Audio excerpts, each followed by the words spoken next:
Cukup solid juga pada perdagangan hari ini ya, IHSG ditutup di zona hijau. Tapi kalau misalkan kita lihat sebenarnya kan berbicara soal sentimen begitu ya, ada banyak sekali sentimen pada minggu ini. Tapi spesifik sentimen apa yang memang menggerakkan IHSG dan juga rupiah?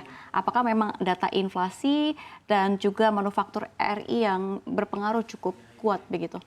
Oke, sebenarnya untuk data hari ini banyak data domestik yang baik ya, seperti manufaktur kita masih di level ekspansif, kemudian juga inflasi kita sebenarnya walaupun ada kenaikan secara year on year-nya ke sekitar 25%-an, tapi saya lihat masih berada di target Bank Indonesia ya, di mana sekitar 1,5 sampai dengan 3,5%. Jadi overall untuk data inflasi kita cukup baik begitu. Dan kalau kita melihat lebih banyak ke konstituen begitu, kalau di IHSG saya lihat hari ini kenaikannya banyak dari basic material ya, atau dari segi konstituen sendiri, misalnya dari yang besar itu seperti Aman, kemudian BRPT dan Bayan Resource. Kemudian kalau sektoral saya lihat malah ada transportasi hari ini tidak terduga naiknya 4%-an. Lebih begitu Iya, ya. dan saya lihat memang ada prospek yang cukup menarik di perkapalan untuk transportasi sendiri. Jadi mungkin di sini market lebih merespon ke arah tersebut ya, walaupun di pekan ini ada banyak data-data genting terutama dari Amerika Serikat, seperti kita sedang menanti data pasar tenaga kerja seperti non-farm payroll, angka pengangguran, kemudian bagaimana dengan pidato The Fed terkait dengan risalahnya ya di FOMC Minutes pada hari Kamis. Which is terjadi di pekan ini begitu ya untuk FOMC tersebut. Tapi kalau misalkan berbicara soal sentimen dari eksternal begitu, kita sebut saja The Fed. Untuk data-data Amerika Serikat, kita lihat data PCE Amerika Serikat juga menurun, Tasya. Apakah ini juga menjadi optimisme tersendiri yang memang bisa berharap lagi begitu ya, pasar memang mempertimbangkan Bank Sentral Amerika Serikat ini dalam menentukan kebijakan suku bunga ini ada begitu? Oke, kebijakan soal suku bunga, prospek pemangkasan itu pasar saat ini melihat satu kali ya di tahun ini ya, itu bisa terjadi di akhir tahun. Dan pengaruhnya tuh dari mana untuk The Fed bisa memangkas suku bunga ya, salah satunya memang dari inflasi PCE di pekan lalu memang melandai sesuai dengan ekspektasi. Inflasi IHK juga sama, inflasi inti juga sama begitu ya, tetapi penurunannya ini kan masih di level sekitaran 3%-an, sedangkan target The Fed itu di 2%.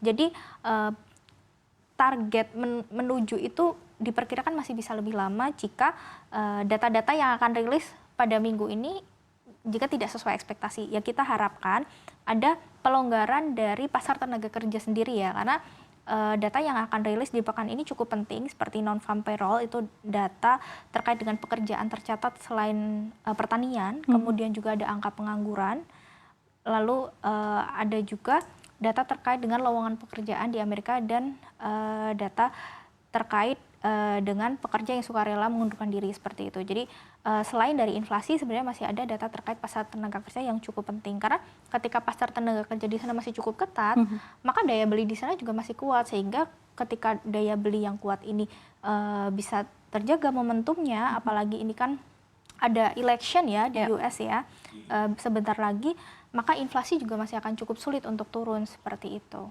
Artinya memang keputusan The Fed untuk memangkas suku bunga juga tidak bisa diharapkan 100% begitu ya, karena memang masih banyak perubahan-perubahan data dari ekonomi Amerika Serikat. Tapi kalau misalkan kita lihat begitu ya, Indonesia mencatatkan deflasi untuk kedua kalinya begitu ya. Apakah ini berarti memang konsumsi masyarakat tengah lesu dan apakah memang ini akan berpengaruh kepada sektor consumer? Oke, saya lihat memang ini cukup bisa dibilang menjadi perhatian juga ya, karena deflasi yang terjadi selama 2 bulan beruntun, tapi di tengah seasonality event Lebaran Haji dan juga ini ya Idul Adha ya, yang biasanya harusnya konsumsi kita naik begitu, tapi ternyata kok malah ada deflasi gitu. Padahal kalau kita melihat harga pangan seperti misalnya ayam begitu kan naik ya. Dan kalau saya lihat memang ini ada pengaruhnya lebih kepada konsumsi daya beli masyarakatnya yang memang cukup lesu begitu. Jadi walaupun dari sisi inflasi year on year-nya masih dalam target, tetapi kita perlu memperhatikan juga secara bulanannya ya. Maka dari itu memang kalau dari sisi consumer saya lihat tahun ini walaupun bisa dibilang ini sektor yang cukup defensif ya secara sektoral, tapi pergerakannya masih belum terlalu signifikan, apalagi masih ada beban dari rupiah juga. Walaupun rupiah hari ini menguat, tapi kan nilainya masih di atas 16 ribuan begitu. Iya betul, tapi itu menarik, tapi nanti kita akan bahas. Tapi kalau misalnya secara fundamental dan valuasi untuk sektor consumer seperti apa sih, Tasya? Saya lihat untuk kita investasi ya, sebenarnya ini masih cukup menarik begitu. Namun memang sektor ini masih terkena tekanan begitu ya dalam sisi rupiah dan juga biasanya mempengaruhi ke ekspor impornya biasa. Tetapi kalau kita fokusnya untuk jangka panjang dan lebih suka defensive stock, memang ini sektor consumer masih saya lihat cukup menarik lah. Tetapi kita view-nya lebih kepada jangka panjang. Oke, untuk kita beralih kalau misalnya kita lihat sektor-sektor manufaktur begitu ya, apakah memang masih dinilai kurang begitu ya, kurang menjanjikan khususnya memang di tengah sebenarnya rupiah yang juga masih dalam tren pelemahan terhadap dolar Amerika Serikat, walaupun hari ini juga cukup solid IHSG dan juga rupiah menguat lumayan begitu ya Tasya. Tapi secara keseluruhan seperti apa?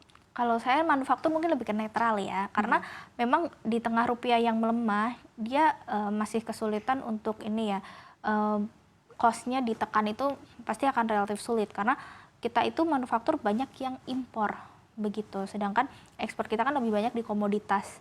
Jadi memang itu suatu tantangan lah untuk manufaktur kita. Tetapi kalau kita melihat data PMI yang baru rilis tadi pagi ya, sepertinya masih di angka level ekspansif, hanya aja ada perlambatan begitu dalam beberapa bulan terakhirnya. Itu mungkin bisa menjadi perhatian. Tapi selama kita masih bisa mempertahankan di level ekspansif, ya harapannya pertumbuhan itu masih akan tetap ada.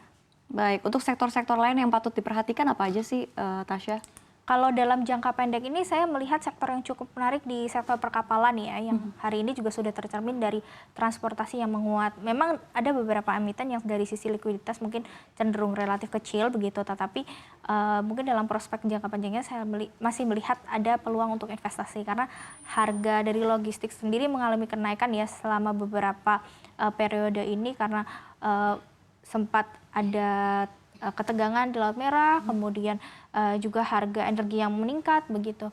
Kemudian kalau kita untuk fokusnya investasi, saya lebih melihat ke sektor perbankan, terutama yang big caps atau yang bisa kita bilang dari kategori KBMI 3 ke atas ya, karena memang dari segi permodalan mereka lebih kuat, likuiditas mereka lebih terjaga, sehingga walaupun di era suku bunga tinggi saat ini mereka masih bisa melalui badai itu. Baik.